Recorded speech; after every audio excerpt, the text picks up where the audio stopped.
Hi everyone, it's Josh Kinney again, and in this tutorial we'll be discussing protocols. Now I'll be going over this briefly and just covering the basics. Once you get comfortable with this, then you can move on into more in-depth topics within protocols because believe me, they get in-depth. So let's go ahead and look at what I have here in this Playgrounds project, and you'll see I have a protocol, and you set up a protocol with the keyword protocol, just like you would for a class or a struct.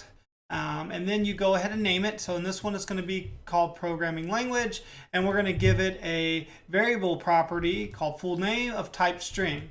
Now you'll see this weird get set here. And what the get set is basically saying, hey, whatever takes this protocol in is going to be able to read, which is what the get's saying, and set is write, or it can be written. And if you are familiar with Java and the language there, getters and setters, it's the same exact thing. So let's look at what protocols actually do. So right here I have a struct, and I have mobile developer called mobile developer, and it's taking in this protocol. So what this is called, it's called conforming to this protocol that we set up here. And if I was to delete this right here, you will see I just create mobile developer, set it to this, and it'll say, hey, wait a minute, this type mobile developer does not conform to the protocol.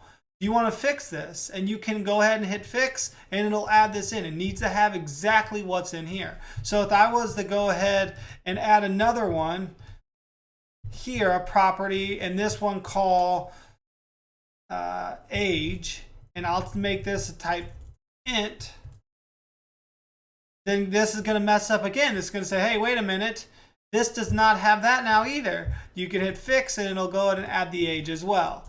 So that is the power of protocols. And whenever you are conforming to the protocols, you then have to make sure you're getting the exact properties or functions in certain cases that this protocol is taking in.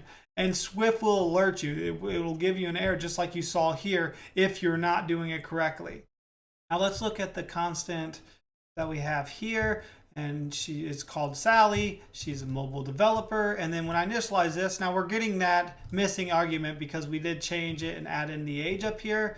So I'm going to go ahead and add in her age.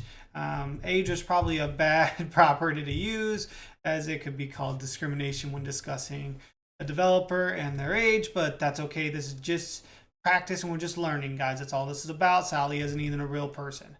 So age 29, full name Sally Smith. And if I go ahead and print that, as you can see down here, it prints out Sally Smith. Great, let's move on to the next part of protocols. Let's briefly go over inheritance protocols.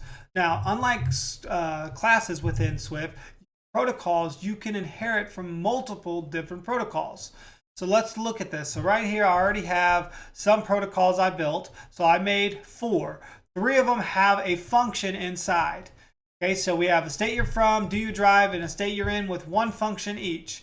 This 4th one has nothing inside. However, it inherits the 3 other protocols. So you'll see if I went ahead and made a struct here about Josh, and you'll see since I inherited from learn about you protocol, and this is already taken these 3 protocols, it's like, hey, wait a minute, this still doesn't conform. I know there's nothing inside of here, but since you have these 3 that you're conforming to as well, I need to know about these 3 functions here too.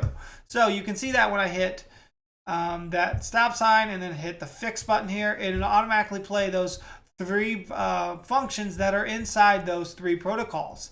So it's like you got to fill out this. Now I'm getting an error because I'm not going to fill out the logic, of course. I just want to show you the inheritance and how you can use multiple protocols. Let's briefly go over inheritance protocols. Now, unlike classes within Swift, protocols, you can inherit from multiple different protocols. So let's look at this. So right here, I already have some protocols I built. So I made 4. 3 of them have a function inside. Okay, so we have a state you're from, do you drive, and a state you're in with one function each. This 4th one has nothing inside. However, it inherits the 3 other protocols. So you'll see if I went ahead and made a struct here about Josh, and you'll see since I inherited from learn about you protocol, and this is already taken these three protocols, it's like, hey, wait a minute, this still doesn't conform. I know there's nothing inside of here, but since you have these three that you're conforming to as well, I need to know about these three functions here too. So you can see that when I hit that stop sign and then hit the fix button here, it'll automatically play those three functions that are inside those three protocols. So it's like you got to fill out this. Now I'm getting an error because I'm not going to fill out the logic, of course. I just want to show you the inheritance and how you can use multiple protocols. All right, so that's going to do it for protocols within Swift. As always, if you have questions or comments, feel free to leave those below. And if you'd like me to cover a certain topic, also leave that below as a recommendation, and I'll see if I can get to that too.